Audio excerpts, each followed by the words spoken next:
Right, it looks like we've got a good crowd here. I'd say we can get started. So, hi everyone, welcome to the October Ceph Developer Monthly. My name is Laura. I'm on the Rados team at Red Hat, and I'll be leading the meeting today. We've got a nice selection of topics today.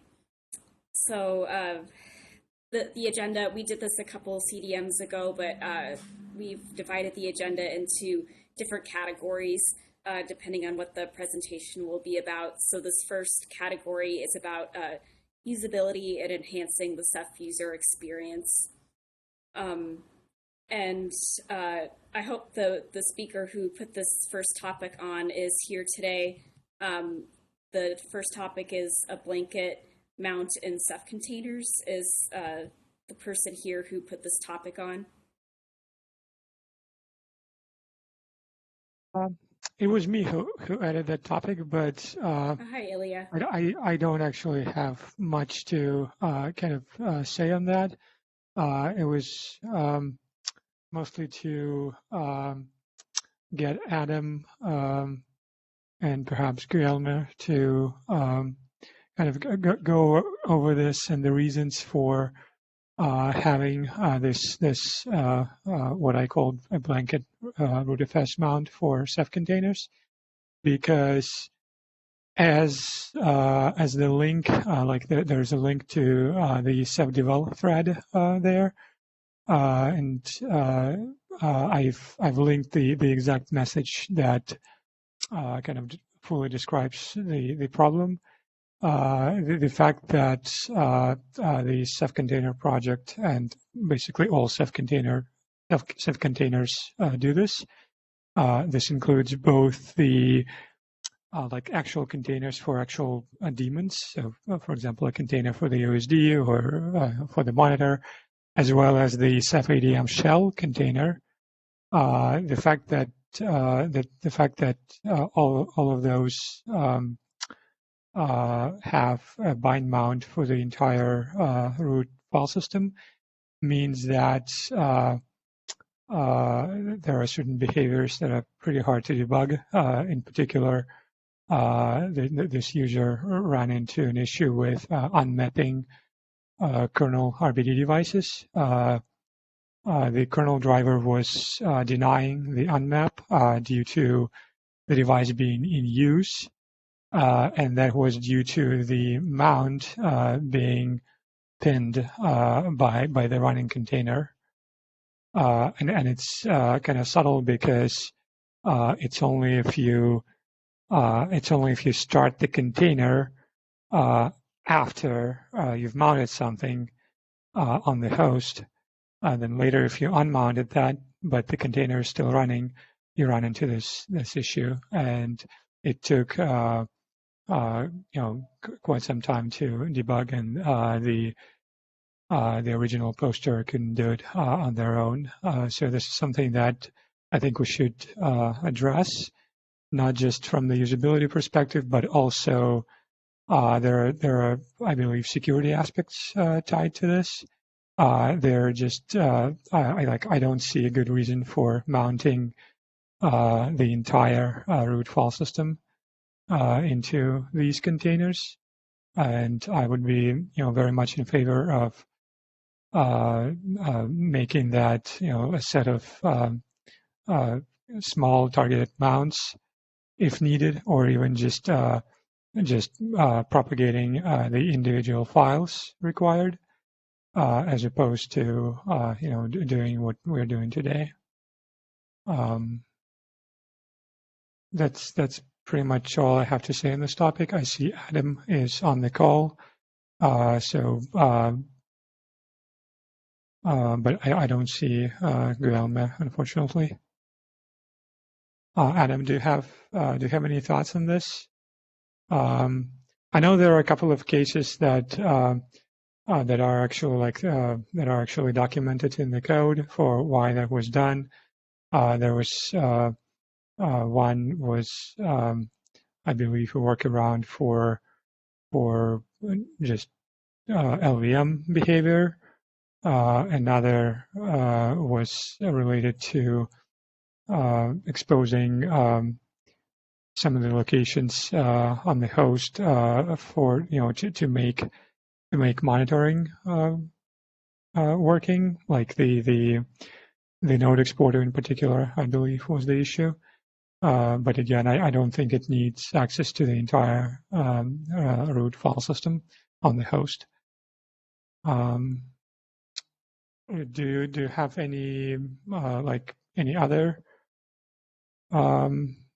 cases? Do you remember, like in particular, Ceph ADM shell does this, and there doesn't seem to be a reason for that other than to provide users with easy access to perhaps some of the configuration files that they might have on the host. Was that the reason, or is there something else? Yeah, so I think the only ones that have a legitimate case are maybe Ceph Volume and Node Exporter. Haven't figured everything out yet. We're trying to look at the Node Exporter and what was the minimum amount of things we could mount and not deal with the problems we had before. And I know Guillaume looked a little bit at the Ceph Volume one, but I don't think he's figured that out yet either. That one's a bit tricky because the LVM stuff is not supposed to be run inside of containers. We already have to do some weird NSEnter, like hackery to get all that working. And so I think the mount has something to do with that. I don't think we've cleaned up what we can do yet around that, but I think we want to get rid of that one. The ones that aren't those two, I think, are just maybe the mistakes. Like, I don't think the shell should be mounting that. I don't remember why that was added. I'll have to go back and look at the history, but I think we can just get rid of that one. I didn't even know it mounted the root file system. I missed that. So I think that one can just go.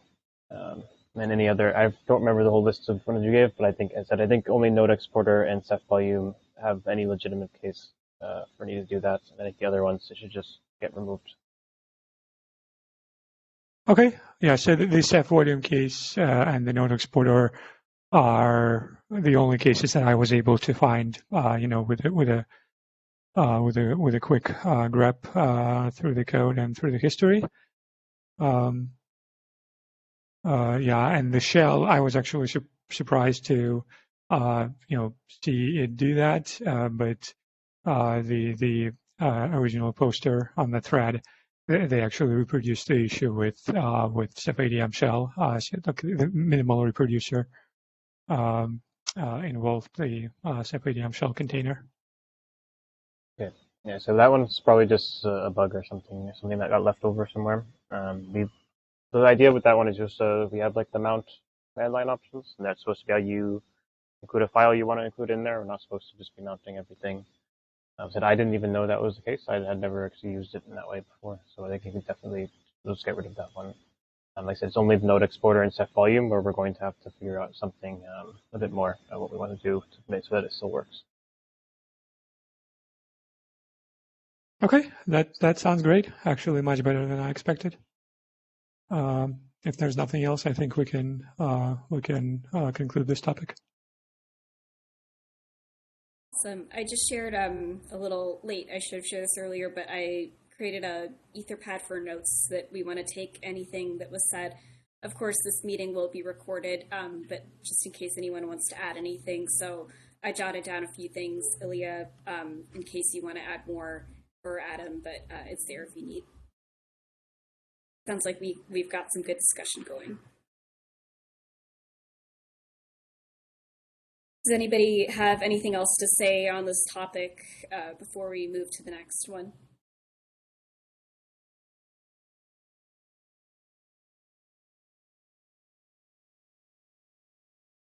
All right. So our next topic is also in the usability enhancing the Ceph user experience category, and it's about accessibility in the dashboard. Cedric, do you want to take it away?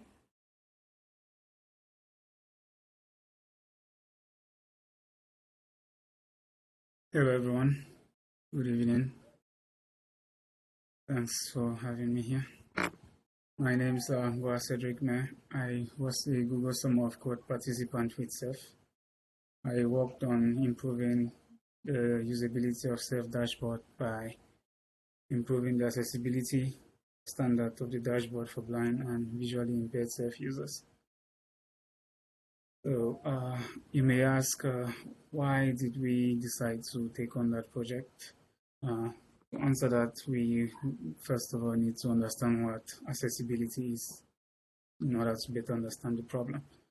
So when we refer to accessibility in terms of web applications engineering, we mean these applications are developed in such a way that every user's needs are taken into account so that they can also use that piece of software or technology comfortably. So the problem statement though is accessibility in Ceph Dashboard. Ceph Dashboard is currently built with best practices in mind and meets some accessibility criteria. But since we are not certain as to how much conformance it is to the accessibility standards, we cannot say for sure if Ceph Dashboard is fully compliant, which was why we decided to undertake this project. So by ensuring that we are able to meet the accessibility standards by the Accessibility Consortium, which is level A, we can say for sure that blind and visually impaired users can also use the Ceph Dashboard comfortably. So, for us to really grasp most of what I'll be sharing, I would like to define some key terms which we will be hearing a lot going forward. So the first one is accessibility, which I've already gone over, but I'll take it one more time. So when we say accessible, when we say an application is accessible, we mean everyone's needs was considered when developing it, so they can also use the program or the software comfortably like everyone else. And we also need to understand who a blind person is or who a visually impaired person is in this case. So when we say someone's visually impaired, we mean they rely on a form of assistive technology in order to view or look at things. I, for one, good example here. So I can be considered visually impaired because I need glasses in order to interact with a computer system. Same goes for people who are colorblind and people who are deaf and people who are fully blind. Also, we need to understand what color contrast is. When we refer to contrast in general, we are referring to the context. So an item is usually fixed, but you could see it from both the foreground and the background perspective. Now, looking at that item, if we can see that item clearly on its background, we can say it has good color contrast. But if we can't see that item clearly, it means the contrast is low or bad. So bringing that in relation to computers, text, visuals, good color contrast means text is legible and the colors are actually, they strike a nice balance. So good color contrast is great for accessibility, bad color contrast is bad for accessibility.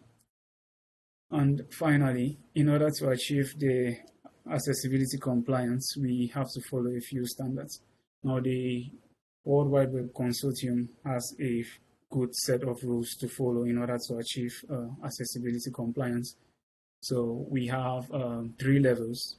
Ceph Dashboard, we strive to achieve level A, which is the basic. There's level AA and level AAA. And finally, one more standard we have to follow is the ARIA standard. So ARIA stands for Accessible Rich Internet Applications.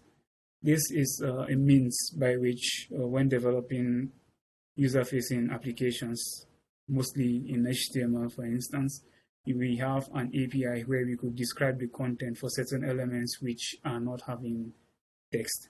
So by adding ARIA labels, screen readers can pick up text, and the accessibility API also gets that information.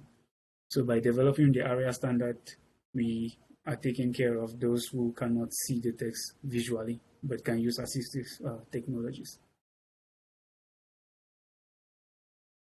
That was a lot, but please bear with me while we move forward. Are there any questions at this time?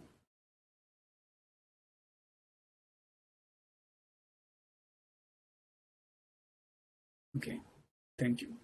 So I'm going to proceed to show us some of the improvements that were actually made. So we began by going through the dashboard, breaking down the sections and taking a closer look at some of the elements and components that could benefit from an accessibility improvement. So with that in mind, we focused on a few areas, starting with the dashboard login page, then the dashboard landing page for status health and summaries. And then we went down now to also look at the subcomponents, mostly the data tables and the other building blocks that were used in the dashboard. Okay, so I'm going to share my screen right about now. So for comparison, I'll have two versions of Ceph running, Quincy, which is the current stable version, and the code in the main branch, which is the most recent with the accessibility improvements. I'll also be using a screen reader, which I mean, sorry, I forgot to say what that was. A screen reader is an assistive technology which helps read out the content on the page so that someone who's blind or visually impaired could move along. It reads out the text so they can hear, and also helps them in navigating the elements based on how accessible they are. Okay, I'm going to share my screen now. So this is Quincy. I have on this tab Quincy, and I have on this tab, sorry, about that. On this tab, the code in the main branch.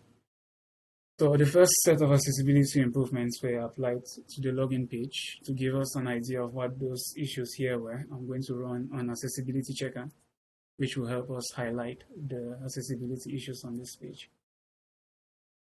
Okay. The one I'm using here is called Accessibility Insights for Web, and it gives us this really nice highlight of the accessibility violations. So I'll just move us through them one at a time. So here we can see we have that's 1, 2, 3, and 4 at the top. Looking at this, we can see these labels here being flagged for color contrast. So they are not visible in terms of the accessibility standards by the Web Consortium on Accessibility. So for level A criteria, the color contrast here needs to be better. And also for this password icon here, it says the button does not have a label. So what that means is if we turn on a screen reader, let me do that real quick. Ceph tab. Okay. Exited dialog. Okay. It doesn't. Button section. Yeah. Button. It just says button, but it doesn't tell us what that button does. So we need to tell the screen reader what that means. And extension real quick. And finally, for the language toggle up here, it's being flagged because the element being used there is not the appropriate element for this role. So this is supposed to be a button, but we are using a link.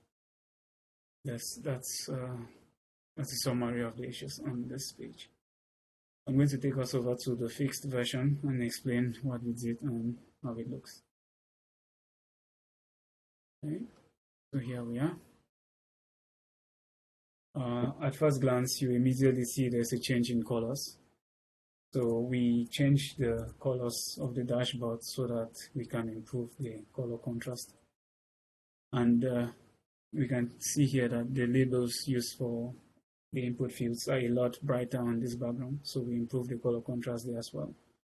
And finally, we changed this item to a button. So according to the web accessibility guidelines for level A, an item which is a menu is supposed to be a button, not a link. And finally, we added an accessible name here so the screen reader can pick it up.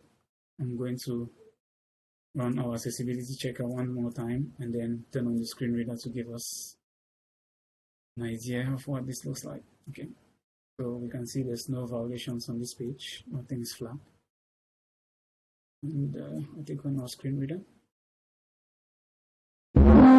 alert. Ceph tab. Okay. Ceph login username password toggle password. Edit text in button. Toggle password. So Button. Toggle password. so an accessibility screen reader now can pick this up and know it's actually a password toggle button as compared to what it was before. And also this Header navigation. selector is fine. English. Button expanded. Okay. Sorry about that. Screen readers can be weird, but they do help. So that was the improvements for the login page. Thank you. So we'll move over to the next set of improvements which happened on the dashboard landing page itself. So after logging in. Extension. On Ceph tab. Do a quick reload. Ceph. Oh, Ex- sorry about that. So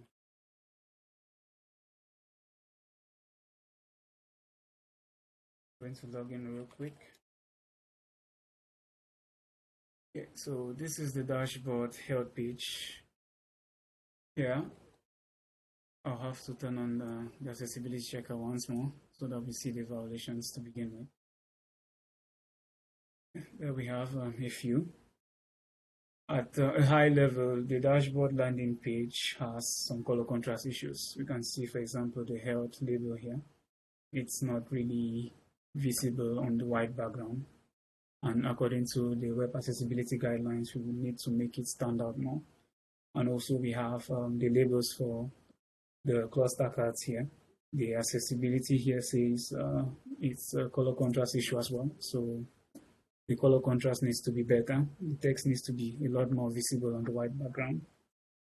And finally, the helper icons by the side of each label here, which is there to say, to indicate more text in a drop-down menu. So helpful text that is not really needed, but in a drop-down so you could access it if you need to learn more.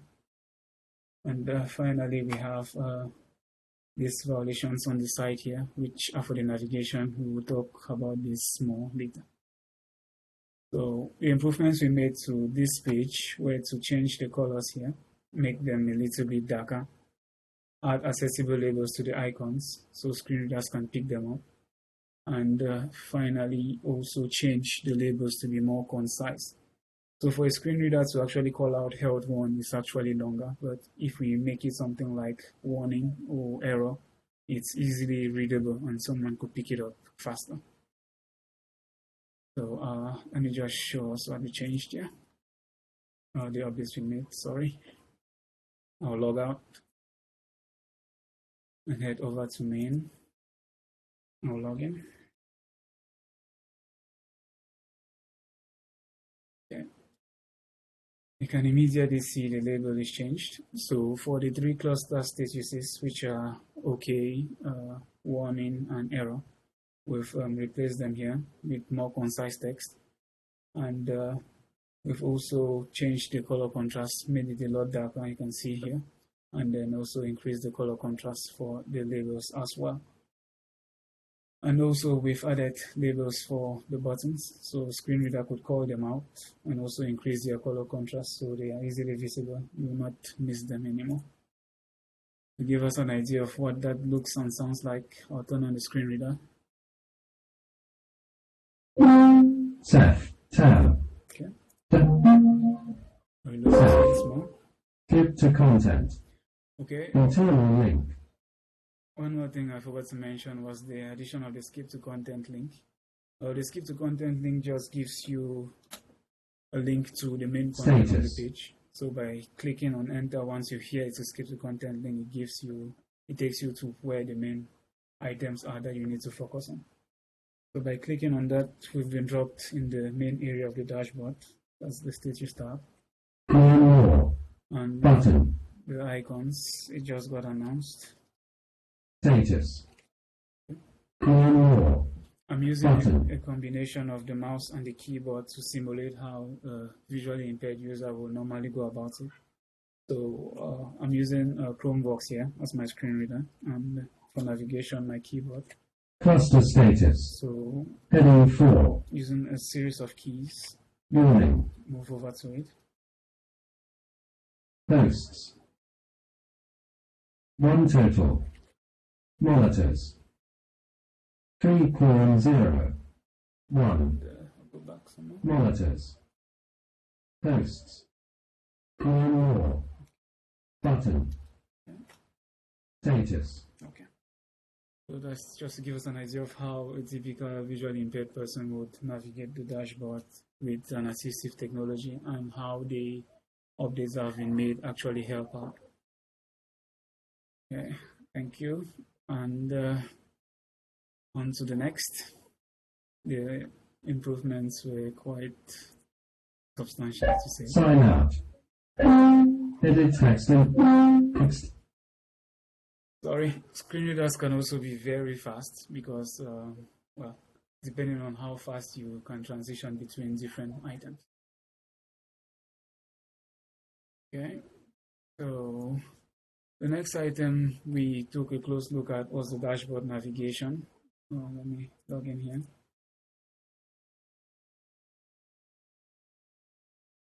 So the dashboard navigation area is this area here, the side navigation and the top navigation here. So let me run the accessibility checker to give us context. But while we are waiting, the navigation here, the main issues mostly were we were using items, we were using links to represent buttons basically. And according to the web accessibility guidelines, items or elements should represent their functions. And for a drop down here, for example, it should not tell us it's a link, it should rather tell us it's a button that can be clicked and expanded. Same goes for the drop downs at the top here and the other menu items. So we had to change the items here to actually be buttons. So following the web accessibility guidelines, we could achieve that by just simply adding rows here to make them buttons, and that was fine. While we were also at it, so accessibility is also an opportunity to improve user experience. So we also increased the font sizes. As you can see here, it's a bit tiny, but later when we look at the other version, we'll see the updates. Let me just jump over to it real quick, sorry. And give us more context. Here we are. Let's run the checker once more. You can see the labels are a lot bigger. So we borrowed a bit from Patternfly here. Patternfly says to make navigation items a bit bigger, give them a font size of 16 pixels so they stand out better. And also make the contrast for them visible. So the color contrast when a link is hovered, for example, here stands out more because the background is a lot darker, like the rest of the labels. Thank you. And finally, the last component that received major accessibility improvements was the data table. On the dashboard, we use the data table for so many different sets of information. So the data table is used to display the host, the configuration items, the RGW users, so many. So I'll just use this one. Let me run our checker once more to give us context. Okay, so let's just ignore the nav bar up here. I'm going to focus on the table for now. Let's use one with the navigation. Nice. Okay. So taking a look at the table, we see several things being flagged. We have the filter bars, the number of items selector, the pagination component, and the table action buttons. So what's going on here is, since these are inline form elements, for example, we cannot attach labels to them, like standard labels where you say search bar and then search. So this is being flagged because the screen reader, for instance, will not know what this is. So we have to make sure it can, and one way to do that is by using the accessible Rich Internal Applications ARIA API, so attaching labels to them to label them. And also the navigation here is not easy to navigate through them with a keyboard, for instance, because their elements are nested, they are not being read out. And finally, here, for instance, we can look at this. It says it's probably color contrast. Yes, it is, because you can see the text is white, the background is cyan, and it's not really great to read that out on that background. Same goes for the action button up here. It looks a bit gray out. The text is not really visible. You could focus it some more. Make sure it's active, it's red. The text is white, not really gray. So we had to improve the color contrast for these buttons, labels, and also attach the labels to the form elements so that they can be picked up by screen readers. And finally, one more thing we could easily pick up here is the way we navigate the table. If we have to go through the table to jump to a certain page, it's, let's see, page to advanced, for the filters.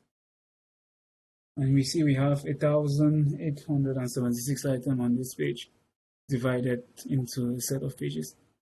To navigate to maybe the last page is going to be tedious. That will mean we have to click on so many buttons to get there. So the solution for this was just to replace the navigation here. Make sure it's something easier that will enable quick access to all the pages.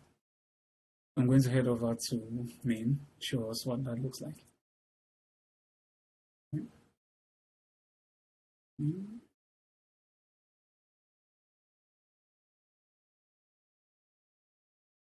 Configurations page. Here we are. I'll run the accessibility checker once more. Okay. Oh, this is still flagged. Oh, yeah. Sorry about this. We will have to resolve this, but it's fine. We focused mostly on level A accessibility, but color contrast is actually level AA, and we are working on that. More to come. So the primary focus here, though, was the buttons and the form labels here, the form search fields. So if we take a look at this now, they are not flagged because we've attached labels to them. Let me turn on the screen reader. Let's hear what that is. Okay. Ceph cluster configuration tab. Search. Okay. So Edit text. Search. focusing on this Edit tells us text. it's a search input because of the label that's been attached. Same goes for the other buttons like Refresh. Table pagination. and the selector. 9. Edit text numeric only. Thank you, Mr. Screen Reader. Okay. And finally, the pagination component here. So if we had to jump to page 7, for instance, we're already on page 7. Let's say page 1.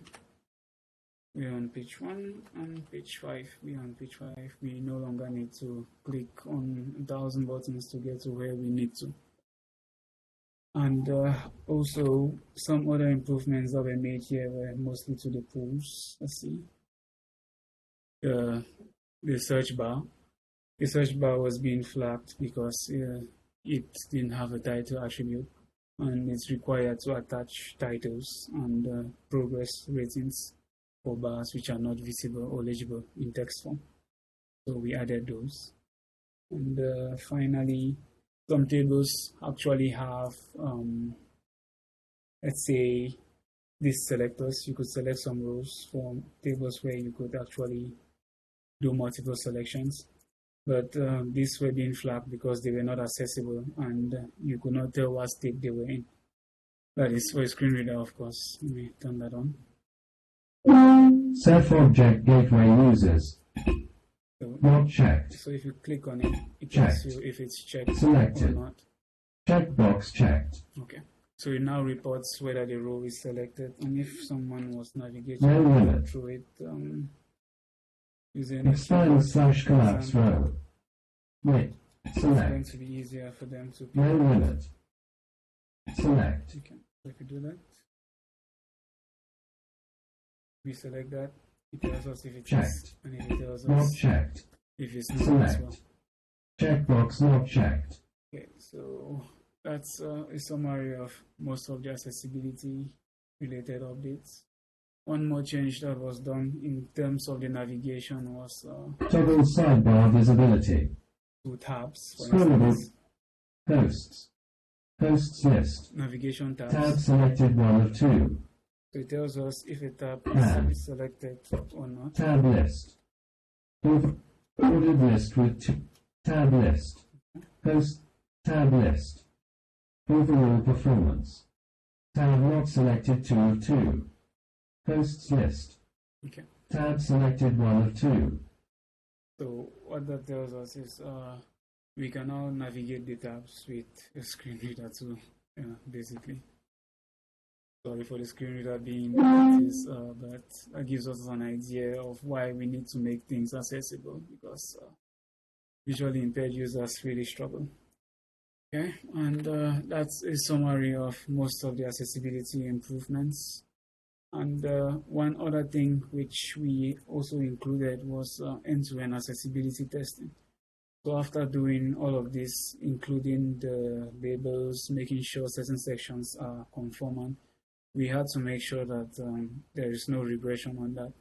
So we resorted to adding end-to-end accessibility testing in the Cypress testing suite.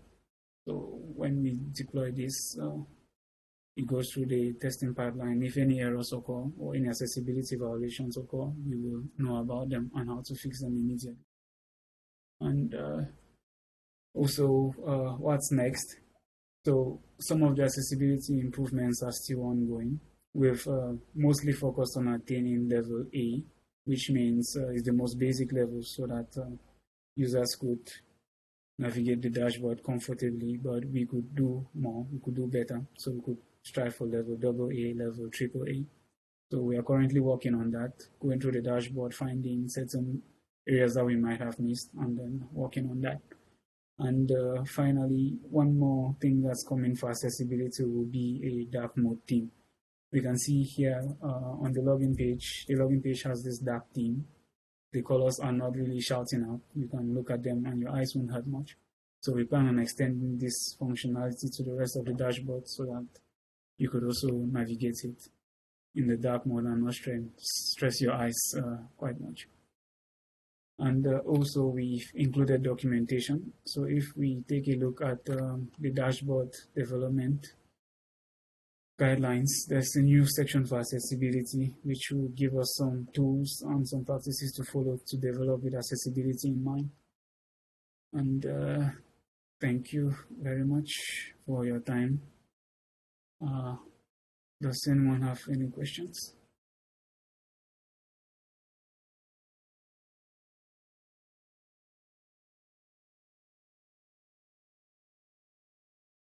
Really great job, Cedric. That was a very nice demo. Thanks, Laura, and thank you all.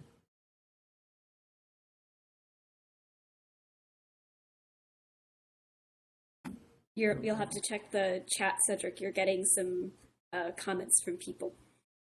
Oh, sorry. Let me stop sharing and take a look. Thank you. They're saying that you did a good job. Oh, thank you very much. I'm still struggling with blue jeans, but I'll figure my way around. Thanks, everyone. Thanks so much, Cedric. And Cedric was just part of our Google Summer of Code program, so he's a model intern.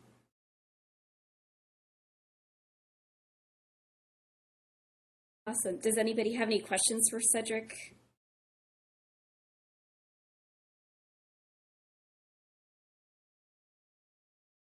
I think you covered many aspects, Cedric. Good job.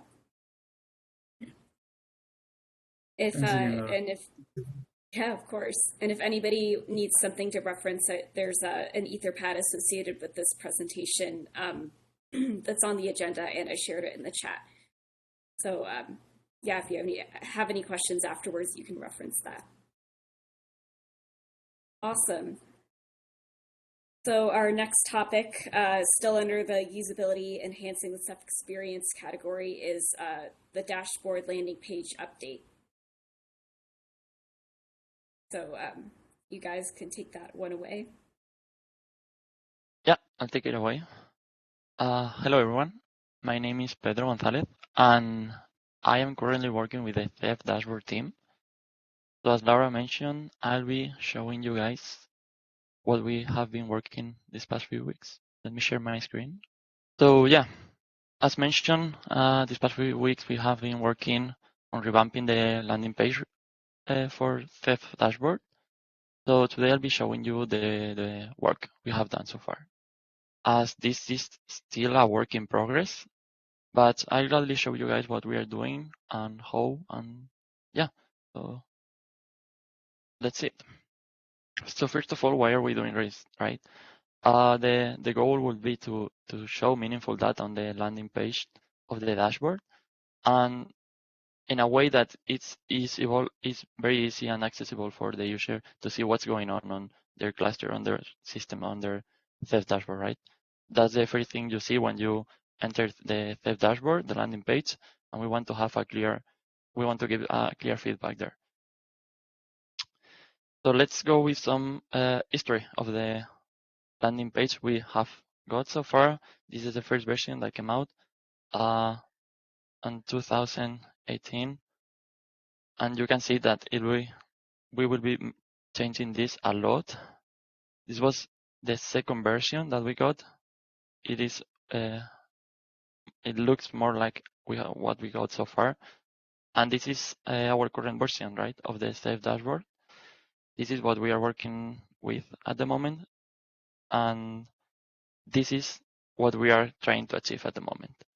This is our plan, and this is what we are working currently on to trying to achieve.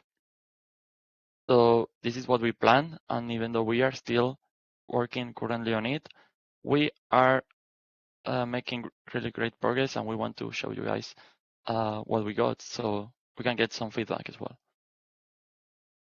So yeah, as I mentioned, this is still a work in progress, right? So what we have left to do.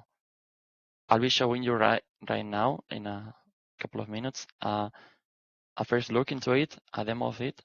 But let me tell you that first we need to still finish some of the functionality of the dashboard, display all the data that we want. We want to really get what it is the most meaningful data in Ceph and display there in the landing page for the Ceph dashboard, right? And obviously style everything to hopefully get a look similar to this or what we want, or at the very least something we are happy with that follows our guidelines. So let's see what we got. This is the current work we got, the current work we have done for the landing page. As you can see, there's a lot of styling to do as we have first focus on the functionality of the page, right? So we have done almost all the functionality for the new landing page, and I'll be explaining you guys a little bit of each one of the cards, what we can see on each one of them, and yeah, hopefully you guys can understand why we're doing it and give some great feedback on it. First of all, we will have a details card to see different data to display of our current cluster, the Ceph version, for example, right? Which orchestrator are we running? At the moment, I'm not running any of them. That's why we are not showing any. We are also in the next card showing our status of the cluster. We can see that we get the health cluster and some alerts that we can pop up and see what is going on inside with our cluster, right? They are filtered by their current warning or danger or success alert types to clarify what's going on and be notified at every time.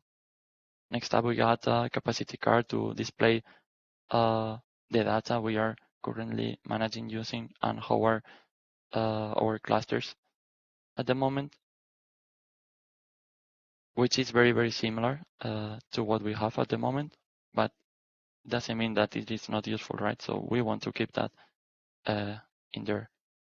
Next up, we have an inventory card to display our Ceph current daemons and different things that we want to show the user what we got on the cluster, right? We might also add a couple of different things like the PG status later on, as we are still working on them. Next up, we got the cluster utilization, which are planning on showing different data or with different graphs. Each one of them being fetching the data from Prometheus as Grafana is currently doing, but we will be able to see everything here on the first page of the dashboard, right? So we can manage all the data here and monitorize everything in there, just looking into the first page of the dashboard. We are still planning on how to work with the events card, as I showed you briefly earlier.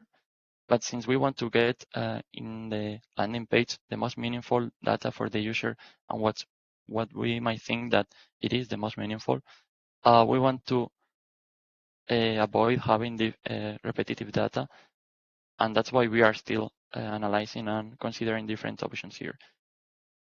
But this will be mostly it for my side. As you can already tell, there is still work to be done here, but I think we have done a great progress these past few weeks, and hopefully some next weeks we will be styling everything to make it look as good as possible and have a new page for the dashboard. So that's it from me. So if anyone has any question or anything that wants to share, or yeah, feel free to do so. Plan for Reef.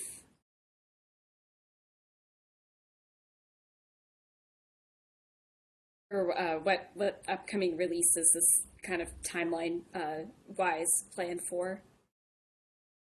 I mean, I'm not entirely sure, as I think it's planning to go into 6.1 at the moment, if I'm not mistaken. Yeah, but upstream wise is it's going to be a Reef. Oh, yeah. Nice. And from my understanding, the goal is to display more information that or better information on the dashboard landing page in general. Yeah, I can give you a quick example. If we go to the normal landing page, we can see that a lot of space is being occupied with simple cards that only show one simple information, like here, host one total, right? We don't get really a lot of data from here, and it occupies a lot of space. So we might maximize the data we're displaying, just the most meaningful data, and keeping what we think the user or we would like to see into the dashboard, right? So we can access more data in less space, right? Yeah, it makes sense. Cool.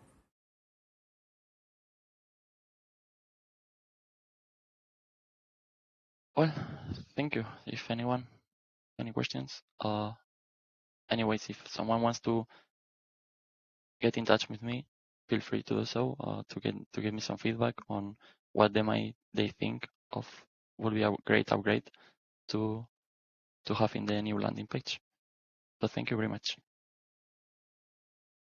Thanks so much, Pedro. I have one more follow-up question. Yeah. So the design you showed, is that kind of like approaching what it will look like, or is it more like a proof of concept currently?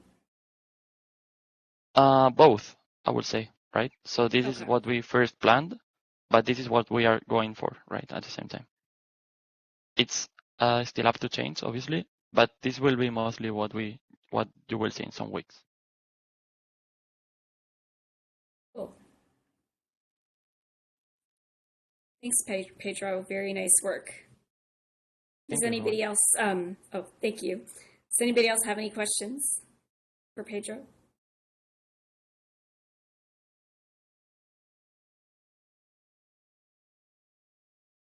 All right, great work, Pedro. Thanks so much for sharing with us today. Thank you for having me. All right, so this next category, there aren't any topics in the quality improving Ceph's testing and releases process.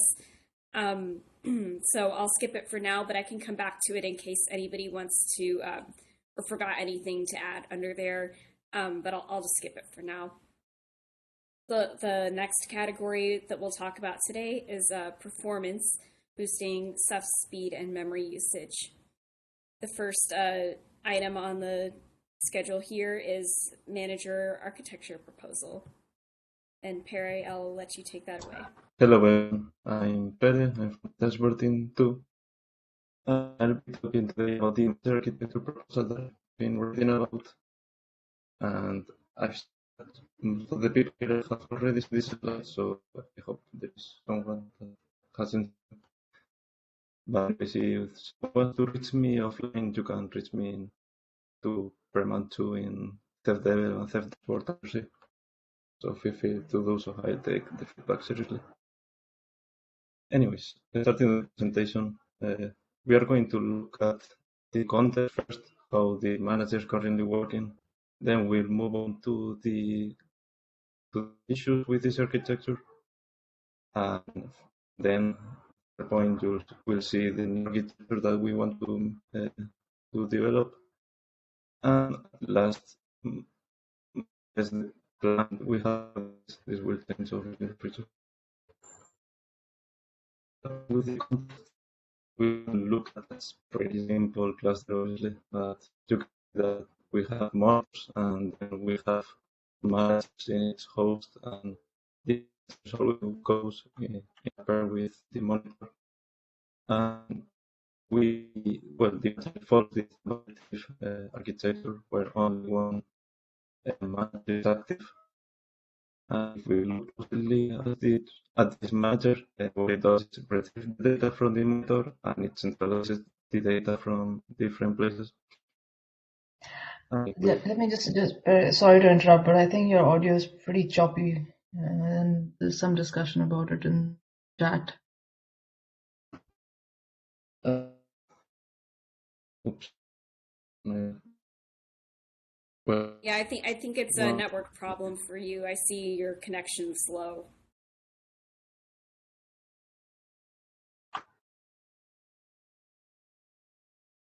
I think maybe a good solution would be if you call into the meeting, and then if you want to share the slides with somebody, we can flip through your slides. And we can also come back to you if you want to try that. Okay. Yeah, sure. You can share the slides with, you can give, or I'll put my email in the chat. Or yeah, Neha also says just try rejoining.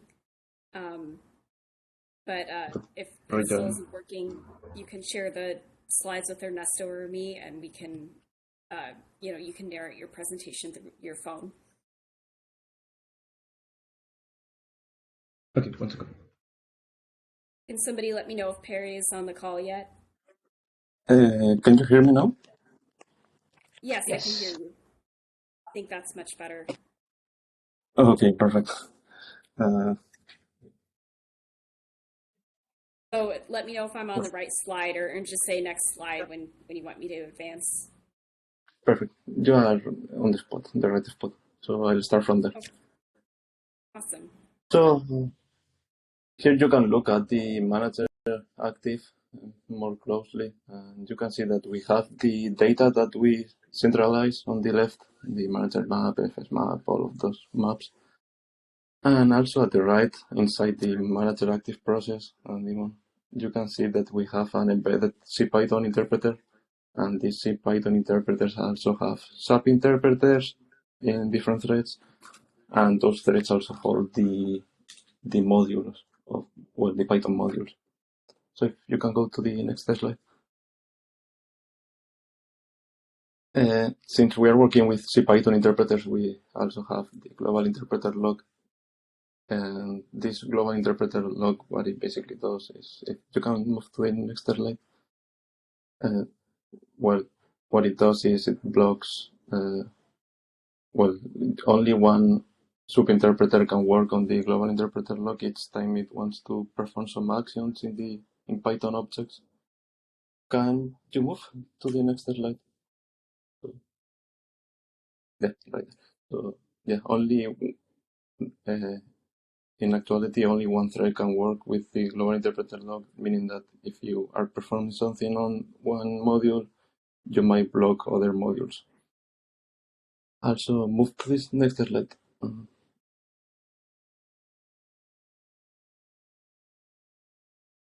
Yeah, so you can also request the data through Python bindings. You can look there. And if you want to request something from the manager daemon, you go through Python bindings and request it. And we perform some serialization onto Python objects, and we send it back to the superinterpreter. Move to the next slide, please. And well, we are going to look at some of the issues with this architecture, and you can see that we've listed 4 of them, but there are a lot more that we didn't think was meaningful to display here. But if you go to the next slide, we are going to see some issues with the superinterpreters. First one, an obvious one, is that there doesn't exist true multi-threading because of the global interpreter log. So that's a big issue for performance.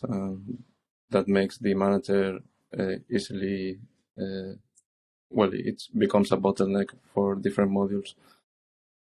Then most of the dependencies are shared. Sorry, previous slide.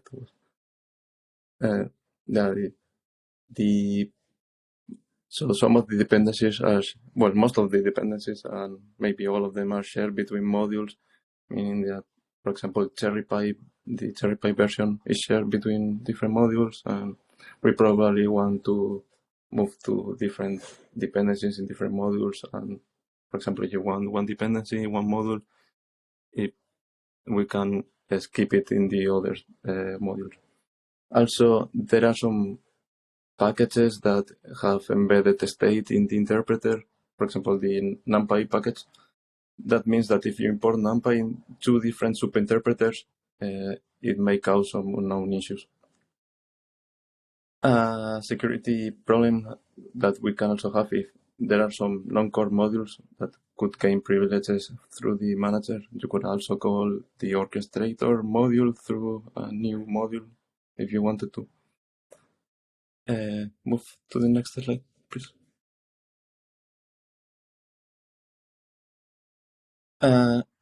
Another issue, this is mostly on the developer side when we are trying to debug the manager and its modules.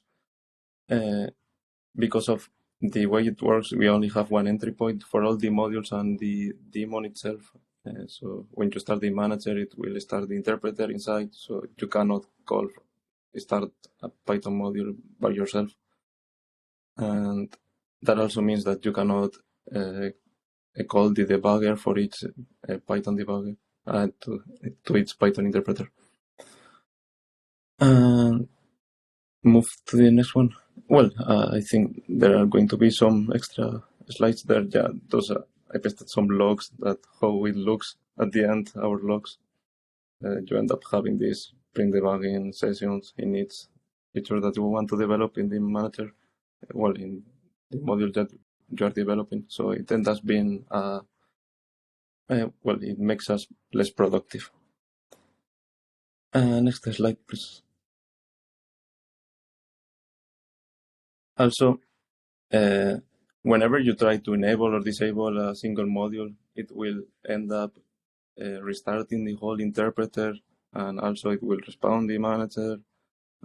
Yeah, you cannot simply enable or disable one module at a time. You have to enable or disable every one of them. If you want to restart something, enable something, disable something. Next one is manager Prometheus. If you can move to the next slide. Here I only listed the Ceph exporter daemon because it is a work in progress to fix the problem that we have with perf counters, and Avan is going to present that in next presentation. So you'll look at that more closely there. But anyways, the Prometheus module, what it does is it parses pretty much all the data that we have in the manager. So it means that it has to serialize all the data to Python objects, and yeah, when you do that, it uses the global interpreter lock. So it ends up being a bottleneck. Next slide, please. So now we are going to look at the new architecture that we want to implement. So going back to the previous architecture, you can look at the same one as before. But what we are going to try to do here is, first of all, remove the Python interpreter so that we can get rid of the global interpreter lock. And you can go to the next slide. So there we are only missing removing the subinterpreters and moving out the the modules. And if you go to this next slide, we will see that we move every module to a different process and we connect those processes through a gRPC server.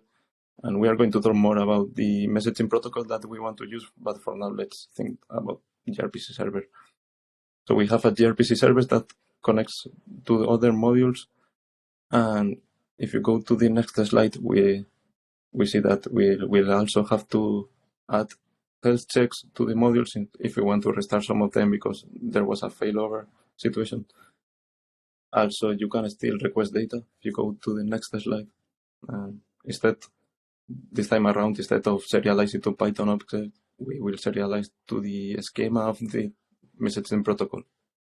So we will get rid of the global interpreter lock. If you go to the next slide, please. Yeah, with regards to the backward compatible changes, well, we will try to make this as backward compatible as possible. And for that to be possible, we will only make changes to the API side of the daemon and also the modules. And yeah, we will have to implement a new interface to deploy each module and its processes. Can you move to the next slide? So coming back again to the same list as before of the issues that we listed, we're going to look at the improvements over the previous architecture with the newer one. And starting with the subinterpreters, if you go to the next slide, this time around, we will have modules running in parallel. We will have true multi-threading. So yeah, nothing novel, as you can see, but this will be an improvement of the bottleneck because of the global interpreter lock. If you move to the next slide, we move from having only one entry point to having one entry point for the daemon and one for each module. And this will basically improve the debuggability of each module. Also, if we move on to the restart single modules, since we don't deal with interpreters this time around, embedded interpreters, this means that we should be able to restart, enable, disable modules without modifying the other ones. And on the manager Prometheus side, I haven't listed most of them since Avan is going to present in the next presentation, but basically by removing the global interpreter lock and by serializing to something different as Python objects, this will help by reducing a lot of load from other modules.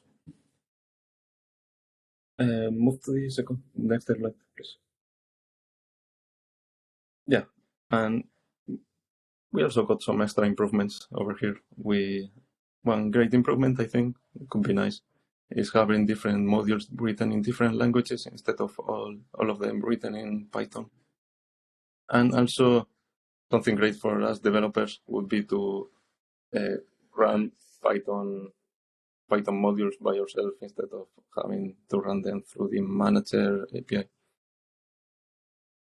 Move to the next slide.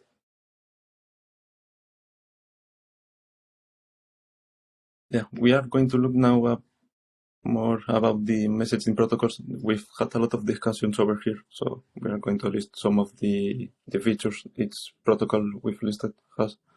So we've divided the TCP-based protocols and the memory-based ones because some of us are thinking about TCP-based because of the per host communication and also the memory-based one because of the performance boost that we get from those. So if you go to the next slide, we will look at the feature about, well, the API latency.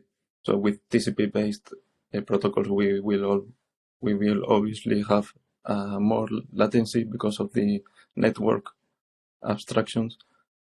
And in the memory-based one, we will have less latency, obviously. We move to the next one. We're going to look at the performance, and yeah, because we're using TCP in the TCP-based protocols, because of the abstractions, most of the code will be more expensive. Probably, obviously, we have to measure all of this. And a nice addition, I would say, is gRPC supports bidirectional streaming, so you can alleviate some of those problems. And then on the memory-based protocols, we have to expect locking because we have to store most of the centralized data in memory. So we have to keep track of those. If we move to the next slide, the serialization side of these protocols. With gRPC, we got a full-blown library with proto buffers and flat buffers. Everything is implemented in every language that you can think of, so we don't have to do any work there. So that's why I'm a bit biased with gRPC, I guess.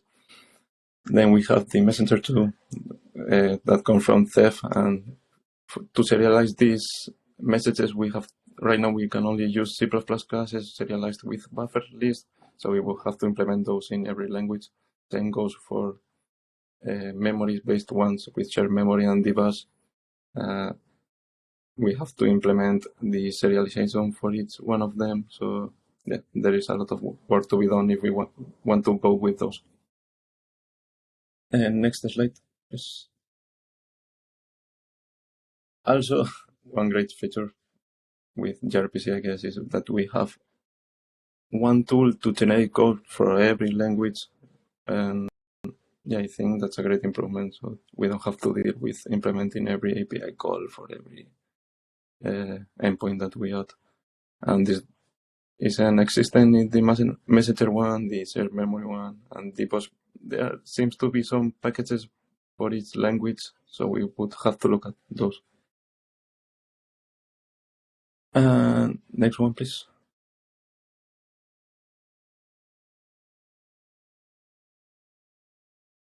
And yeah, also if we wanted to go with host per host communication with memory-based one, you would have to go with distributed shared memory, which obviously takes more time. Yeah, it needs a special hardware for that. But with TCP-based one, with gRPC and Messenger 2, we don't have to do any work there. So that's a thing to take into account. Move on to the next one, please. Yeah, and at last, we're going to look more or less at the development plan, and test plan, and performance plan. But as you might guess, this will obviously change. And the development plan, we basically will be rewriting the manager module interactions with the manager daemon through gRPC. And for that, we will remove all reference to Python interpreters and the global interpreter log, and finally get rid of those. Then we will also need process spawning for each module and the language it's implemented on. Also, we need health checks so that we can keep track of failovers. We might need to change the manager monitor because right now the options and commands from modules are only loaded when the manager is spawned. So you cannot modify them dynamically while the manager is running. And maybe in the future, we will not work on this one for at least now, but maybe we will work on scaling out the manager load between hosts.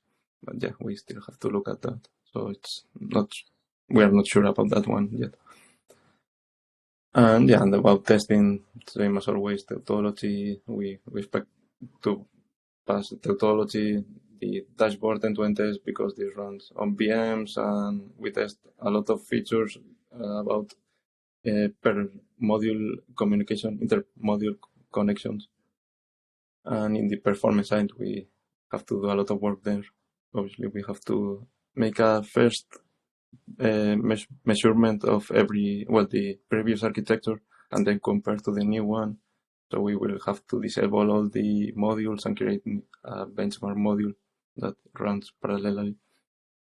But yeah, more or less, this is the work that we plan on doing. And yeah, I'm open to questions. So if everyone has a question, go for it. I think that's it. Thanks so much, Perry. Does anybody have any questions? I guess I have one about the testing you mentioned. So do you plan to add any more or additional testing around this architecture proposal, or are we thinking more about using existing testing infrastructure to validate that it's working? I'd say I want to, I've already written some of the code for a POC, and that is implemented in gRPC. So one thing that I had to do was implement a new interface for the manager modules. So a great start would be to test that new interface, and test that interface, and also probably add more unit tests to the manager because I think it doesn't have that many. And in the future we'll see. We obviously have to test more things, but for now this is the plan. It's obviously still in work in progress. Okay, that's good to hear, because I was thinking about the manager tests and the Rados suite for tautology, and I wouldn't say it's like too much coverage. So it'd be good to have if this seems like a rather large change, to have any extra tests that could be targeting it directly as unit tests or in tautology. That would be good to have. Yeah, I agree. I'll try to make as new tests as possible.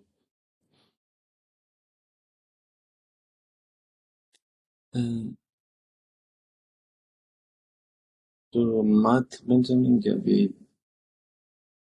for now the gRPC server would be in the manager daemon, on each daemon, I guess. The standby one, the active one. Each one of them will have a gRPC server, and it connects to the modules in the same host, not on different hosts.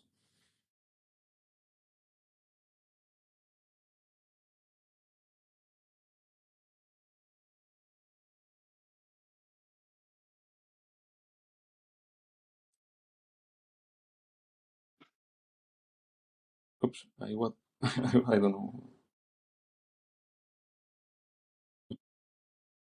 Barry, I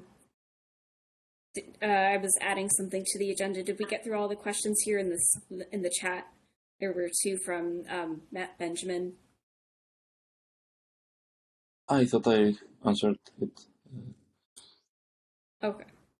You answered number two, but I was confused by the slide that talked about new serialization and deserialization for Messenger 2. That would be expensive if we were going to do that differently than current native implementation. Is that actually a thing, or was that just a part of a matrix of all the protocols? I'm sorry, but can you repeat again? It was hard to hear from my mobile phone. Sorry, I apologize for not knowing which slide it was on, but you had a matrix of all the protocols, and it seemed like you were saying that there's a need to do new serialization and deserialization too from streams of serialized buffer list output. Is that the case? Was I misreading the slide? In the serialization slide, I presented in the gRPC one we had the protobuf, and then the Messenger 2 I presented we are serializing. Does everything move to? Does all the communication between the components now of the distributed manager now become gRPC? If so, that answers my question. Not only the communication between the modules and the manager itself. The communication in the different daemons and the manager will remain the same. Okay, but that's just the one module that already existed.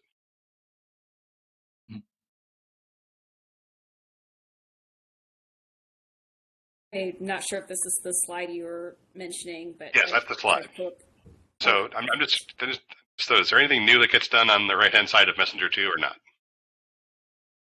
I think it stays the same, but I'll give up asking it anymore. I mean, if we were to use the Messenger protocol for communicating modules and the manager, we would have to do more work to serialize to Python, to deserialize in Python and all different languages. That's a hypothetical that you're not proposing. Yeah, I'm proposing the gRPC protocol. Oh, I understand. Okay, thank you. And yeah, if I have this Etherpad up of for any notes that we want to add about this. Pira, I added your presentation to it. But yeah, if there are any details you want to add to it, feel free. Cool, thank you. Thanks so much. Does anybody have any more questions or comments about this topic before we go to the next one?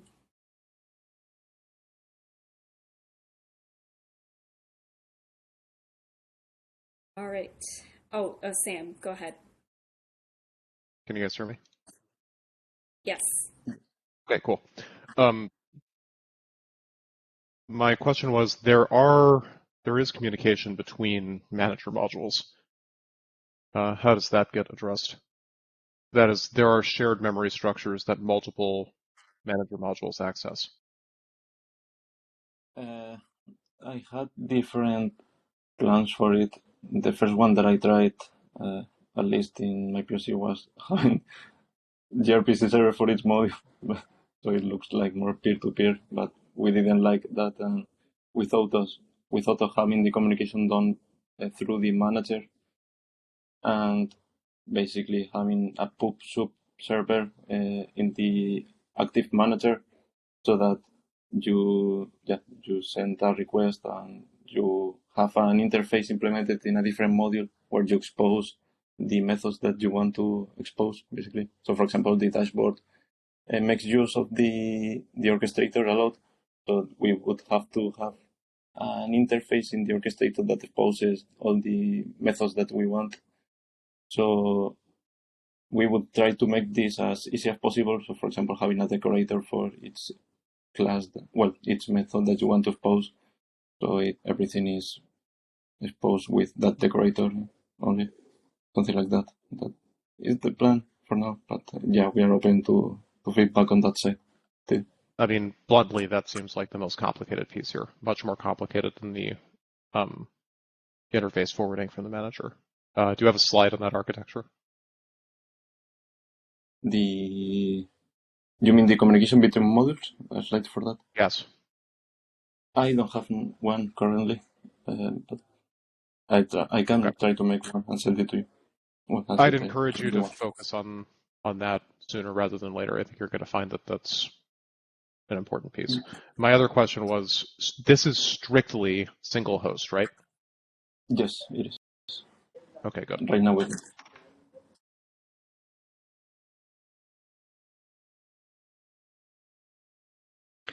I think just to kind of expand on Sam's comment that we need like the intermodule communication channel needs to be very well thought out. This was raised in the internal presentation that Peter did on this topic. And the concern, like the other concern beyond just the mechanism, is also that the current plan seems to be that you basically just make it like the backwards compatibility bullet on the slide is all about substituting the existing Python interface with something that looks pretty much the same but speaks gRPC on the back end, and that would work. But if you more or less extend that to the inter-module communication, I'm pretty sure you would run into cases where the global interpreter lock that you're getting rid of was actually sequencing the modules between themselves, and also ensuring that the data that is being shared is stable.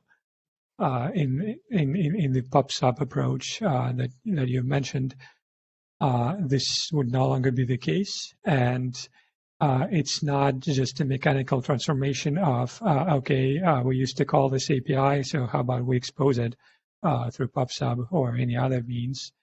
You would need to audit every module in each direction, so consumer, producer, and the other way around, for whether the data that is shared and the responses that are being sent, whether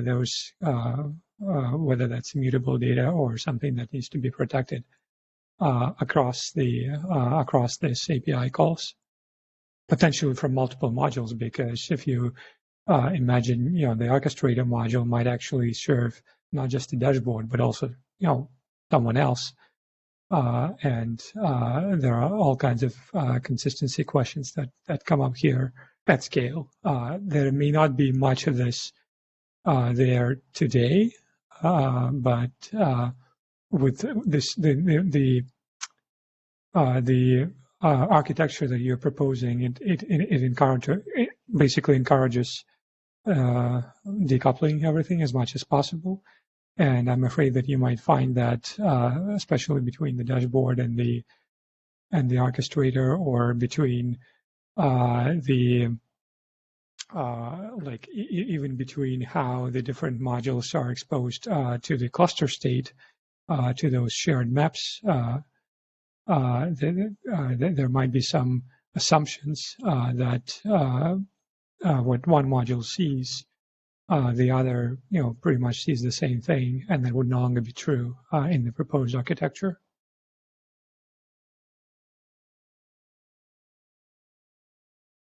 Some of the larger distributed maps are basically free to access now. Placing it with this system means every time you try to access it, you're going to incur marshalling and demarshalling costs. You'll need to factor that in as well.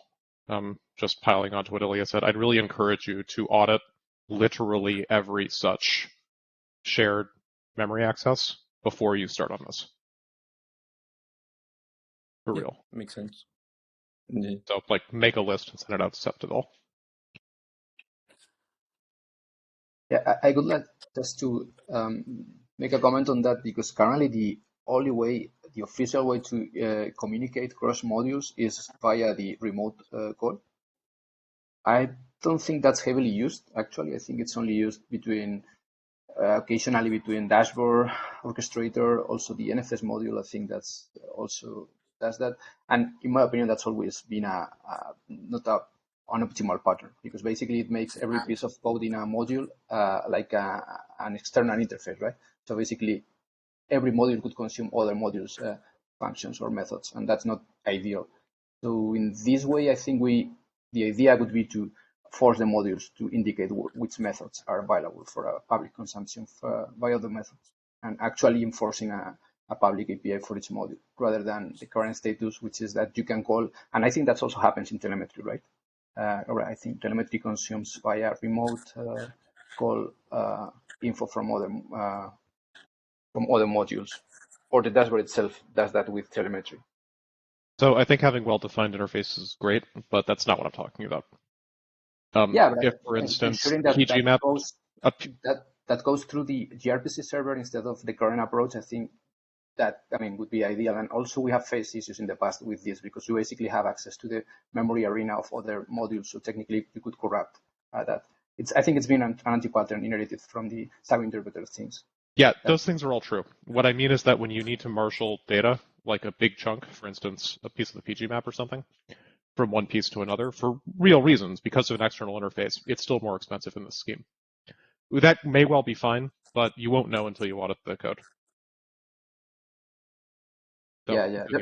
Definitely this should be benchmarked. That's one of the key things that we have to do that in terms of latency, rather than throughput probably, because I don't think that we are actually moving that big amount of data, but probably the throughput might be an issue here with a networked interface.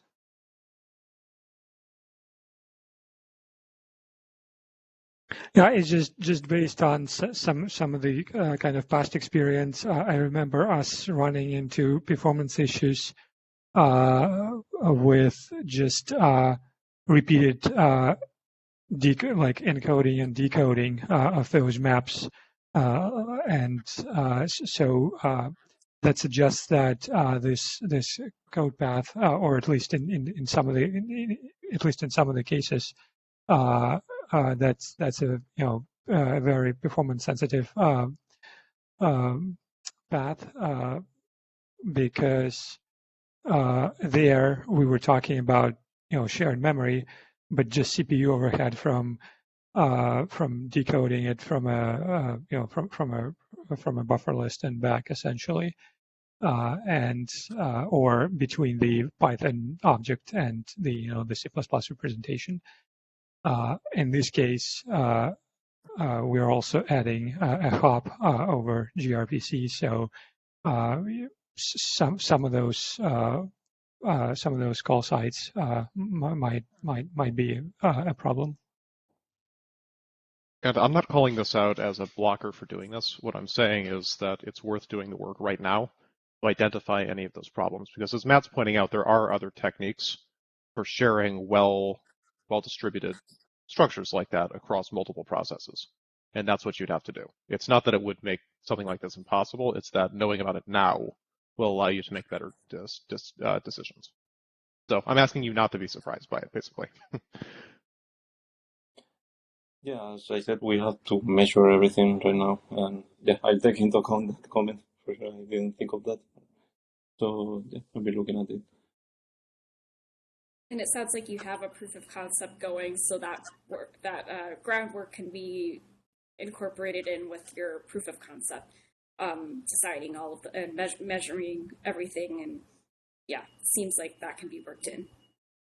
Yeah, right now I have implemented enough code so that we have only one manager active running with vstart, and most of the modules are working right now. The only missing part is inter-module communication. So yeah, I'll have to look at it right now. So, and then the performance side, the shared structures, I have to look at them also right now. And then the third part that we have to look at is the failover recovery in these modules.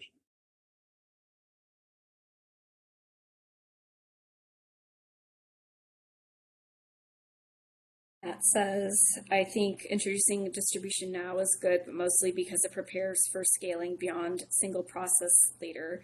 That said, just translate to Golang or something doesn't sound crazy to me.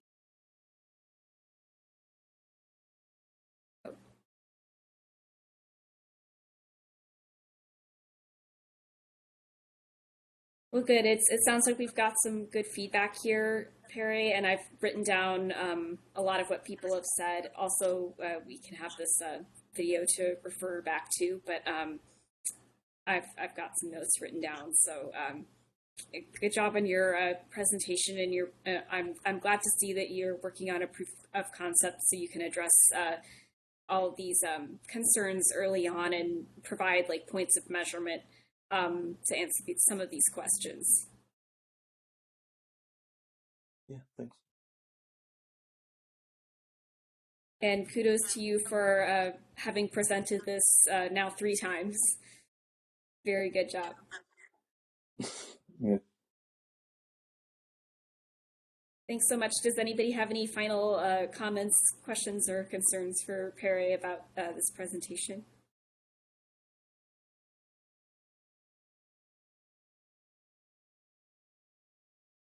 All right. Thanks, everybody, for your feedback. That was a really good and productive discussion. Appreciate it. Awesome. So the next topic on here is still under performance, and it's about the Ceph exporter's latest status with the demo. Take it away. Hi everyone. Yeah, so basically I will just go with the brief of the Ceph Explorer, like why you will ask, like there is already a Ceph Explorer, what's this new Ceph Explorer? So basically this new Ceph Explorer goal is to basically fetch the perf counters from each daemon and then expose it to the HTTP metrics and so that Prometheus can scrape it. So why it's doing the same job as what we have already for Prometheus module basically is like at scale what was tested with like thousands of OSDs, maybe with 1,000 OSD, it has performance issues as Prometheus just is one single exporter which tries to get all the perf counters from all this daemon through the MGR call. So that's a huge load and it becomes basically unreachable at that scale. So the solution to introduce a new exporter, which is a per node exporter basically. So it will get deployed on each host and it will fetch the perf counters of all the daemons deployed on that host. I can briefly show the design as well. We'll share my screen. Yeah, so as I was saying that the Ceph Explorer this is a per node design. So basically we have the socket files dumped in the where run Ceph, at least in the Ceph ADM, you can say in the Vista we have a sock folder where we dump those files. So using this admin socket client, we can talk to those files and basically run some commands like perf dump and perf schema. That's how we can get the perf counters for different daemons. So Ceph Explorer basically has a collector which has different methods like update sockets, which is responsible for going through these the socket files and extracting the basically collecting that like what all files we need to read, and the other is the dump matrix, which basically uses the socket client and then runs the perf schema and dumps, and yeah, that's how it gets the perf counters. Then we do some formatting according to the Prometheus format, like adding some help type or whatever labels which we may need to add. And we are also ordering the metrics. So yeah, basically sorting based on the daemon names. And then we have the HTTP server, which is based on the Boost-based library. So just a simple HTTP server exposing the metrics endpoint, where we have all this metrics for the Prometheus. And yeah, there is also currently a Ceph ADM implementation for this going on. Basically, yeah, defining a new container, yeah, for this Ceph Explorer daemon. Okay, so next I will show like how you can actually this daemon or helper for it. You can see my terminal, right? Yeah. Okay, so yeah, basically there are like 4 to 5 new so it has the options it provides. So the socket directory is basically what's the path for the socket files, and then we have the address, basically that is the on what host you want to deploy this. The port there is by default we choose a 9926, which was available from the Prometheus, so yeah, we choose it. And prior limit is basically you can filter out which perf counters I need. So right now the default is 5, which what the MGR does as well, or at least I mean the Prometheus module and other telemetry modules as well, that they get the perf count as with 5 greater than 5, and there is stats period. Basically, that means that after how much time it will refresh the data or update sockets and again run those perf schema and dump commands. So yeah, and else is the same. You can still run with the default. If you want to run, you can run in the -d in the program. So right now I won't run this daemon because I already have a container running with the Ceph cluster, which I will show. Okay. See the Ceph dashboard. Yeah, I see it. Okay. Yeah, so right now there are like 2 hosts I have deployed, and for each host there is a Ceph Explorer daemon running, you can see, and we can even see that this is basically the HTTP server which is running an metrics endpoint. It's exposing all these metrics which Prometheus can script. If we look at the Prometheus targets, we can see that there may be something wrong with this, but yeah, but it basically was able to scrape the metrics from both of these exporters. That there is this perf counter, and I will show that. Okay, we can still see the data in the Grafana dashboards, which may use this counter to show the metrics. So right now, if you see this P per OSD, it basically uses this OSD numpg to get the number of pages OSDs. Yeah, so okay, maybe last 1 hour make sense.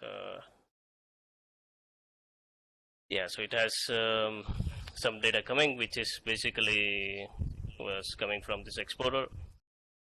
Okay, and now I'll also show that this old or this what the exporter which Prometheus model is running will not have this basically the numpg. So numpg doesn't have it because I have removed the perf call from the Prometheus model because we no more need it as exporter is dealing with. So, but yeah, now the question is like why we still need this exporter. But the thing is, there are some cluster-wide metrics which are still exposed, like Ceph Health. There are some arbitrary stats, read and write ops metrics which are exposed. So, and for that, like OSD map is used and some other maps are used, so they are more cluster-wide.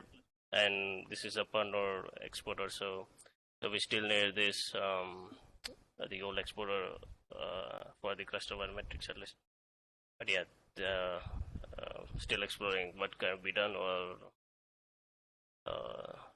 if explorer can do something here. But I guess yeah, that's basically it. And okay, I will show this as well. This was the last test result. Basically, that with 100 OSDs, I was able to test at least the script. I was 10 milliseconds, and with the 2 bit improvement. But yeah, we still need to actually test it with like how it looks actually with the 1000 OSDs. So yeah, that's the next to do, I can say. But yeah, I guess that's mostly it. Thanks so much, Perry. I have one question for you. So when you plan to test on 1000 OSD configuration, how do you plan to do that? Like with simulated tests or like on the Giba cluster, or what's your plan for that? For testing, yeah, I'm not sure because we start I was able to 100.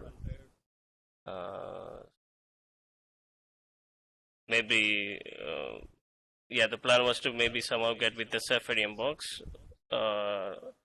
But yes, there is still some work in progress. So I'm not sure.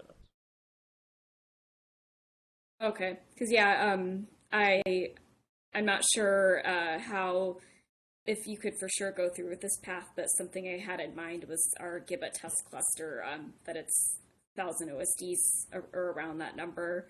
And we've often tested upgrades or features on the Gibba cluster even before we upgrade the long-running cluster. And the Ceph exporter may be a good candidate for testing it on the Gibba cluster. Just a thought. Yeah, that's a good idea.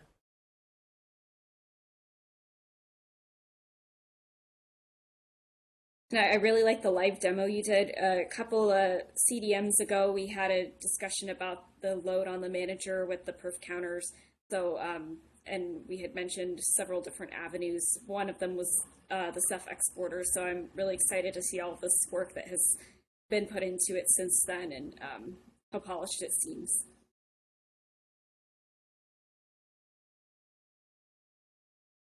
Does anybody have any questions or comments or concerns for Evan?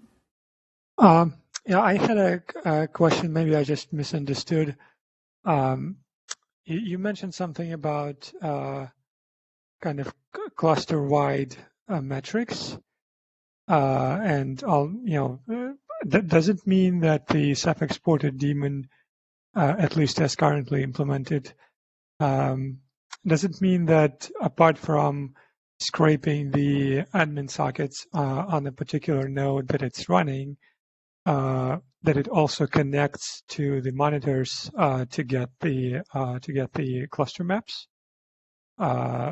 Is that the case, or have I misunderstood? Yeah, right now it's not haven't planned yet, because what I thought is the exporter basically is now on each host, so I don't want like each exporter want fetch that metrics also. So, but yeah, if we are looking, maybe exporter can help here for cluster wide. Maybe we can do some load balance thing or so. Like there is just one exporter may be responsible for getting all these maps and exposing similar way the metrics. And yeah, and we can maybe load balance between them. If that goes down, then some other exporter demand comes up. That's the job. So, but yeah, it's still open for thought. So I would say it's still not been yet planned fully. That what could be the case for rest of the metrics, which still Prometheus model is exposing. So. Well, I think for cluster-wide metrics, the manager might actually be, good enough. So the existing Prometheus module in the manager, like once Ceph exporter is kind of fully implemented and fully integrated, the existing Prometheus module in the manager can be repurposed to just deal with these kind of cluster-wide metrics, of which there shouldn't be many, and that wouldn't be a scaling issue because it shouldn't depend on the number of OSDs or anything of that sort. So you could kind of move that role to the manager. The Ceph exporter daemons can then be completely local, never connect to the cluster itself, and be more or less completely optional component for the just for Prometheus.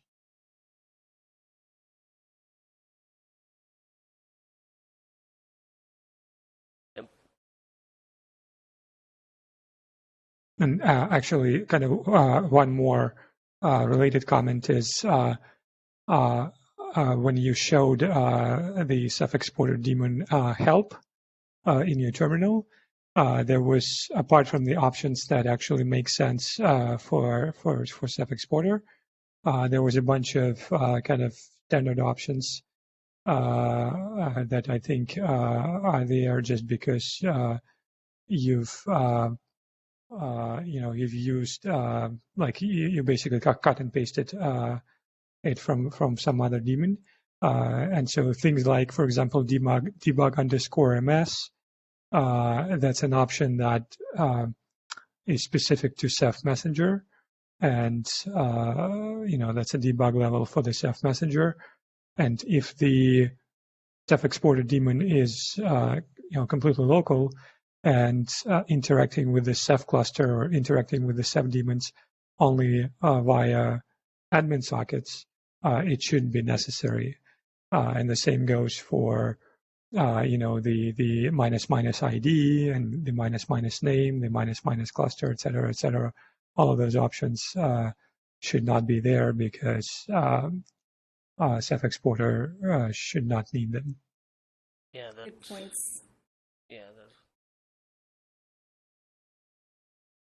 The debug debug app is not there, but at least there is a config option debug_Ceph exporter which lets you that's the debug level to get the basically the logs, or like a log level. Yeah, this makes sense to not having.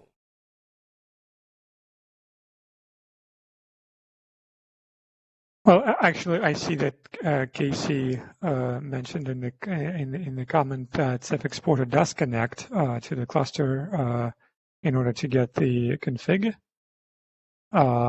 Is it like?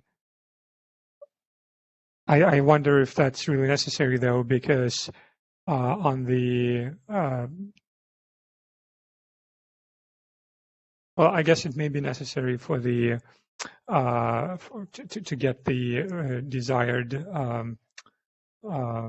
like perf counter dump level, which currently defaults to 5. And is that the reason, or I'm just not following the like what would Ceph exporter daemon actually need there, apart from this particular setting, maybe? Yeah, so basically it's being implemented as a Ceph clan daemon, and to expose these options is having a daemon config. So I'm not sure it's having a global config, so it's not. So yeah, in the Ceph conv, I would say you would have to set for that particular daemon. You will have to set that config instead of the mon config.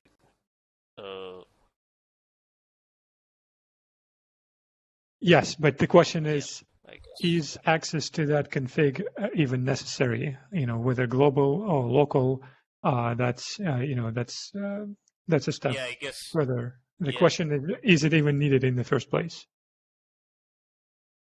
Yeah, so that's how it's, storing this, like if you want to get this prior limit, for example, or someone, you can even set it,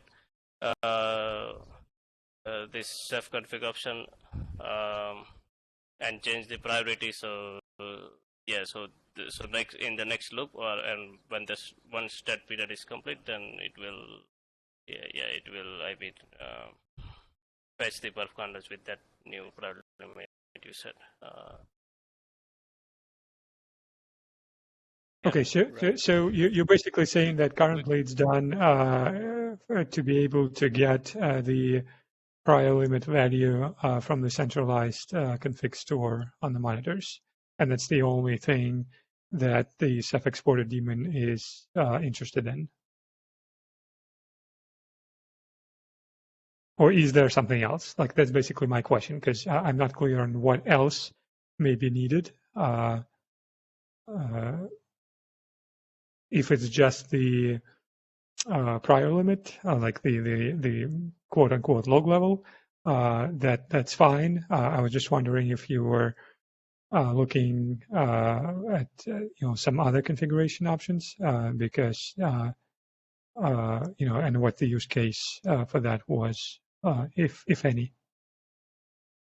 Yeah, so Yeah, during review, I had requested that most of the command line options were added as config variables so that they could be overwritten by the mon database and updated at runtime. Some things like the addresses don't really apply to that, but being able to configure log levels and the prio limit, I think, is useful. yeah, Okay, but that makes sense.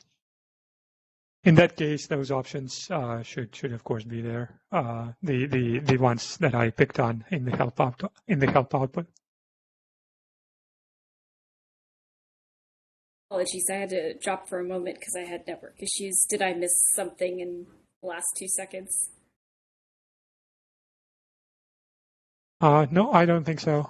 My question was resolved, and I just commented that the options in the help output that I picked on, there is like they should be there because the Ceph exporter is actually connected to the monitors after all. So with the exception of debug_ms, maybe everything else makes sense. Got it. Awesome. Do we have any more? Does anybody have anything else to cover about the Ceph exporter demo? Again, I've written down some of the questions and answers that were given on the Etherpad. So if you have any more questions for Avin, feel free to add them to that Etherpad as well, and he can pick it up later. And that goes for anybody who presented today.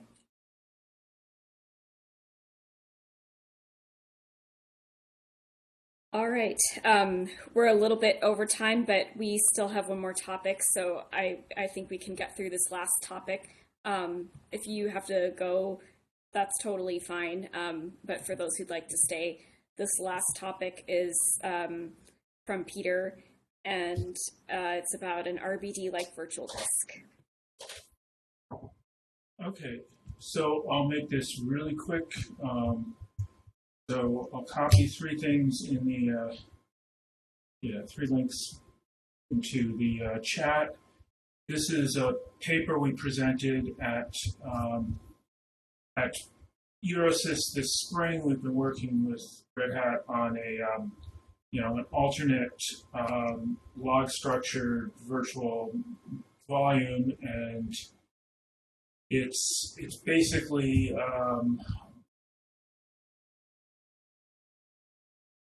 it stores on a, so the idea is that rather than splitting it into a bunch of modifiable objects, we actually do essentially an object translation layer where we have a series of, much like a flash translation layer, we've got a series of objects that we write and we don't modify them, and then sometime later as data gets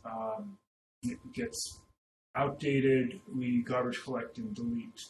So we're batching writes and writing them out in something similar to the ext4 journal format, basically a header saying what the LBAs in the following blocks are.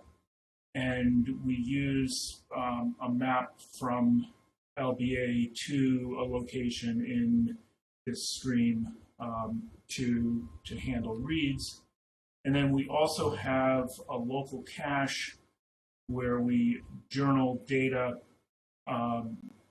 locally using a similar format. And so the key thing is that we're able to keep the cache and the backend consistent even across crashes, because we're keeping writes ordered in both cases. So at this point, we have a proof of concept that's, we had the proof of concept for the paper, but, grad student code for a paper often is, a long ways from something that you can get, that you might be able to use in real life. We have a version replicating the librd interface that's close to the point of being testable. It runs FIO. It's so on. So we're hoping to, to move forward with showing, with getting that code out there and showing it. The key thing about it is that by batching writes, since writes are basically the most expensive operation on the back-end devices, this greatly reduces the IOPS workload on the devices underneath the Ceph cluster. So, if your cluster is all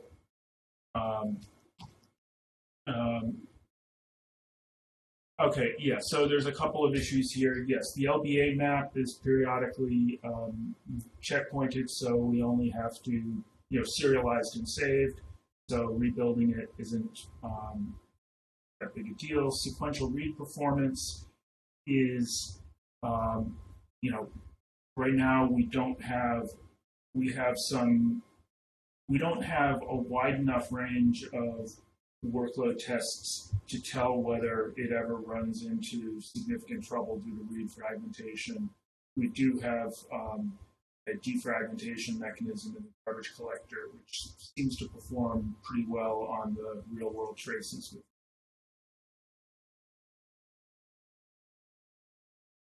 That's the 3-minute overview, and given the time, I think I should probably.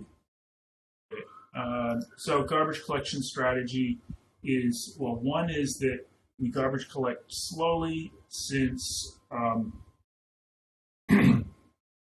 and essentially allow a volume under heavy write load to use more storage than to basically be over provisioned by quite a lot and then catch up.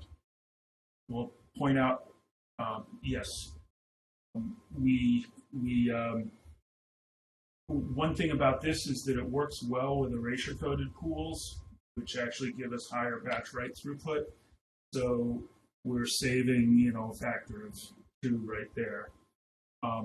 And then it's garbage collecting in large batches, and it's a generational collector, which tends to give better write amplification because it avoids polluting old data with recently written data.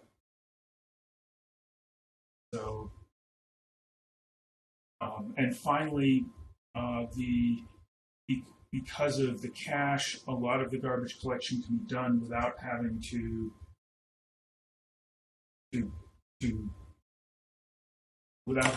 fetch data. The in-memory state is actually proportional to the fragmentation of the map because it's an event map. So far, we've seen that with virtual machine block traces, the map size doesn't grow excessively. It's in the 100 megabyte range for for a terabyte volume.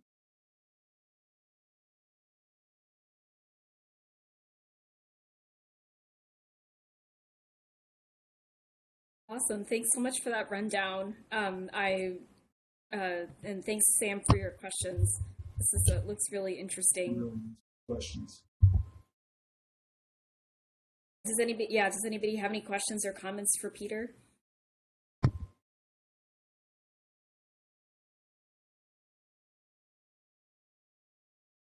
And feel free to contact me if you have further questions. I'll put my email. I'm at Red Hat for the fall, but that address may not last past the end of the semester. Faculty address. Thanks, Peter. I'll add this to the Etherpad under your topic, and also for anybody that has questions like after the meeting, feel free to add it to the Etherpad for Peter. Thank you so much. Yeah, and just to note that Peter has been in touch with the RBD team on this, and we are really excited to kind of see it move forward and actually kind of graduate from the grad student code to actually something that is now resembling a shared library that can be dropped into things like FIO and QEMU for some actual workload testing. So that has come a long way. If feel free to reach out to me as well, and I can forward anything I'm not aware of or can answer to Peter. Are we running over? I have a couple of longer term questions. Do you plan on adding? Do you want to ask them here, or do you want to add them? Well, one of them is this would be an interesting, for colder LBAs, you could write them to a different pool with this strategy. That's true. Which would be an interesting adaptation in the future. It's something that would be very difficult to do with RBD in its conventional form. The other thing is that if you had a direct channel to the OSDs in question, this would be amenable to a much weaker pool consistency model. For instance, if you had a direct NVMe or Fabric channel to the backing disks, you could write independent logs to the target OSDs, and the OSDs could be responsible for checking consistency if the client dies. This also has exciting. Go ahead. Oh, that was the end of my observations. I think those two possibilities are exciting. Right. This also has a clone mechanism where you could do the same thing. You could put the clone base in a different pool, and we haven't implemented it in code, but it should be possible to share the read cache between multiple virtual disks, which, in most of the case, if they're independent, wouldn't be useful, but would be useful if they're.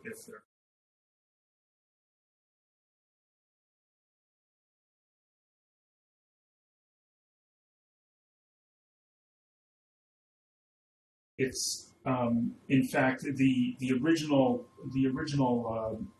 goal of this was a virtual disk over S3, so it is in fact it treats the objects as purely write once. For using it in Ceph, the S3 read overhead is a bit high, so it's much more effective to do it just straight over Rados.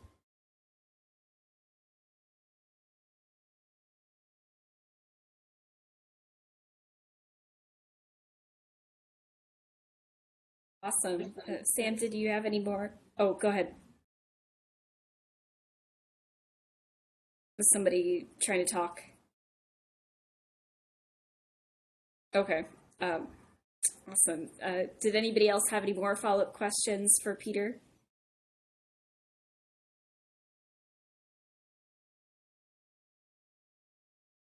All right. Awesome. It seems like people are really excited. I'm excited. So thank you so much for sharing today, Peter. Also, I'm really glad to see the communication that's already been ongoing between the RBD team and you. That's really great to hear. Yep. Thanks a lot. Thank you. And with that, that concludes the October CDM. So I'd say it was pretty successful. Thanks everybody who attended and presented. Great job, and I'll see you guys next month. Bye, everyone. Have a great rest of your day. Thanks, everyone. Thank you. Bye. Goodbye. Thank you. Bye.